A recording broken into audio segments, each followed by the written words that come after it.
So this past month, I've been watching quite a lot of different sports, and I've really been seeing a lot of amazing athletes who have really just been performing well. But then I've also seen a lot of different athletes who really just haven't been, and it really shows that maybe the mental side of their game is really holding them back from performing well, from dominating, and then actually winning the match. And so in this video, what I wanted to do is kind of break down what are 4 different telltale signs that maybe your mental game may be holding back your performance, and what are different mental tools, mental strategies that you can actually use to actually develop this. And so for all my athletes out there of any sport, make sure you stay tuned for this video as we look at different psychological tips and skills that you can actually use to develop your performance. So what's up guys, my name is Philip and welcome to my channel Psych Pass Shoot Score, your channel for anything sports and sports psychology related. So if you enjoy any topics, any sports topics, if you're an athlete, make sure you subscribe for more content just like this. And yeah, so this month has been amazing. It's really just been a lot of different sports just on TV, just out there. Looking forward to the summer now with the Olympics, and it shows that a lot of different athletes are performing really well. But then again, yeah, there's just a lot of athletes who just haven't been performing well, and there's just a lot of telltale signs that we can see that show that their mental game is actually holding them back with their performance. And maybe you're an athlete, this might be you as well. You may be one of these people who may be experiencing one of these 4 different areas that actually might be holding back your performance. So signs that your mental game may actually be holding back your performance. And so for number 1, it could be, for example, your practice performance is actually a lot better than your competition performance. You're not able to kind of replicate that practice performance in those competition settings. It could be number 2, that you kind of choke in those pressurized situations and maybe in those clutch moments. Maybe in basketball where you have to hit those clutch free throws. In football, you need to kind of take that penalty and score. Or maybe in tennis, for example, actually serving really well, competing really well, and kind of finishing out the set. Maybe you kind of choke in those kind of pressurized situations. Number 3, you're consistently always frustrated about your performance. You're always frustrated about maybe not performing well, not doing the specific technique really well, and you're just always kind of angry and frustrated about that performance. And then lastly, number 4, fear of failure. You have a fear of kind of going out there, putting yourself out there, taking a risk and potentially failing, but then also potentially succeeding. And so these 4 different mental areas really can hold back a lot of people's performance, and this can kind of show itself in so many different ways.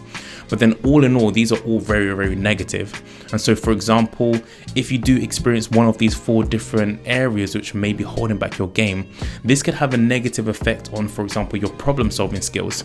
So when you're in those sports situations, having the ability to actually adjust and perform really well, if you have any of these kind of mental kind of blocks, this can really negatively affect your ability to adjust, solve the problem that your opposition is kind of putting you under, and then actually kind of perform well within that whole competition. So a lot of these psychological areas have a big impact on just performance, not only in 1 or 2 matches, but then just in general, in just your entire career. So these are really important that they're actually worked on and developed the same way a physical skill or a technical skill is actually worked on and developed over time. And so if you do kind of showcase any of these 4 different signs that your mental game is holding back your performance, what can you actually do in these situations?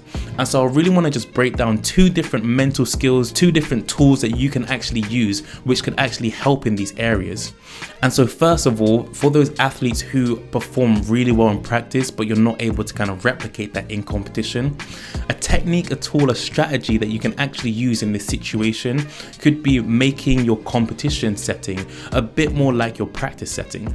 And so what that can do is actually just make you feel a bit more confident, a bit more comfortable in those environments, not just those home games, but in those away matches or in those kind of tournament settings, in that neutral venues. And so a way that you can make your competition setting more like your practice setting is by familiarizing yourself with the environment. So if you are going to be performing away or in that neutral kind of tournament type setting, making sure you kind of get there as early as possible, having a walk around, making sure you're familiar with where do you go to the bathroom, where do you get change, looking at the court, trying to visualize kind of successfully performing on that stage. being there, being comfortable, the same way that you're at practice week in and week out and you're familiar with that environment, the more time that you spend in those different environments, in those tournament and away grounds, the more familiar you're going to get with it, the more comfortable you're going to get with it. That way, when you're on the court, when you're on the field, you're going to be able to replicate that practice performance because it's going to feel as comfortable as it feels when you are practicing. Another strategy that you can use is that within your warm-up, if you do a certain warm-up in your practice, make sure that you do the exact same thing when you're competing. Don't change that at all, because then that can then mentally make you feel a bit more used to that environment, make you feel a lot more comfortable, as you already know the steps that you'll be taking in that warm-up to get prepared for performance. And so we can see this, for example, in Steph Curry in the sport of basketball. He has an amazing legendary warm-up which thousands of fans travel to the stadiums that he's performing at hours early just to watch him warm up. And so we can really see within the warm-up routine that he does, a lot of it can be kind of the typical kind of ball handling, shooting, floaters, runners, Curry range kind of shooting to warm up. But then also we see this kind of quirky, kind of weird, kind of out of the ordinary type warm-up drills that he does. And so we can see not only is that physically getting him prepared for the match, but then that's mentally getting him prepared for the match, mentally making him feel comfortable in that environment, and helps him just feel more confident to be able to kind of perform the showcase that he's been doing on a night by night basis this past season. And low-key is having an MVP type season. Check the numbers. Another different tool or strategy that you athletes can actually use if you are going through any of these kind of mental situations is trying to push yourself out of your comfort zone.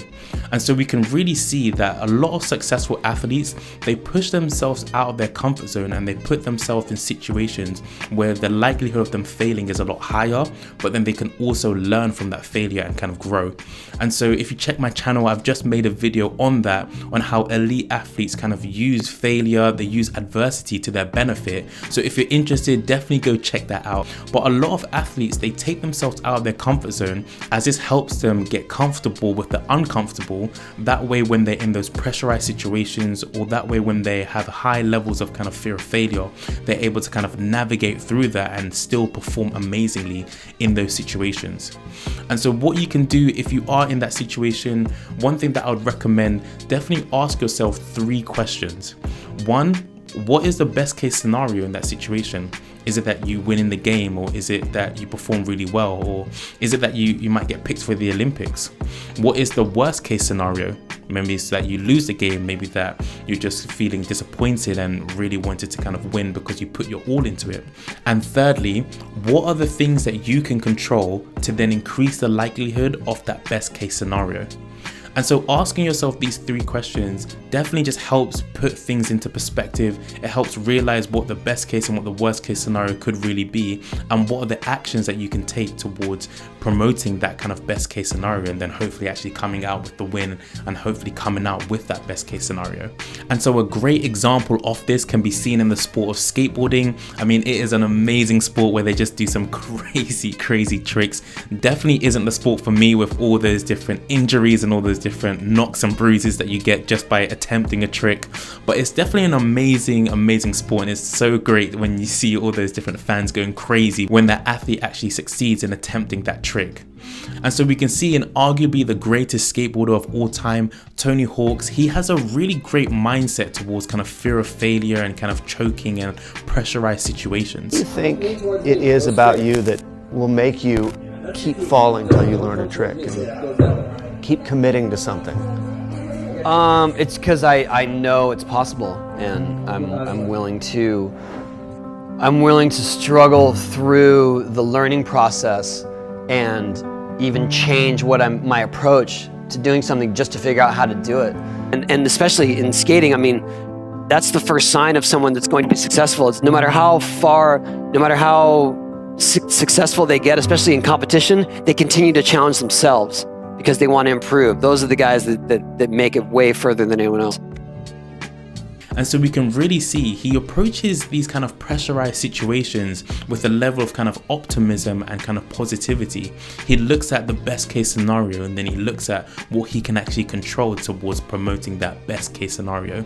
And so we can really see that his confidence, not only is it in his overall abilities, I mean, Tony Hawk's. But then he also has a higher level of confidence in his ability to adjust in those failed attempts to make sure he's kind of tweaking the right things to be able to succeed eventually in performing that technique. And so we can really see with so many different sports, the mental side of your performance really has a big impact on whether you're going to consistently perform well, or if you're going to choke in those negative situations, or if you have a high level of fear of failure. So definitely use these different techniques, these different tools, these different strategies. I hope they provide you some value. If you have used one, make sure you comment down below on which one you use and how that actually helped you. Thank you guys for watching. Make sure you subscribe for more sports and sports psychology content just like this, and I look forward to seeing you guys in the next video.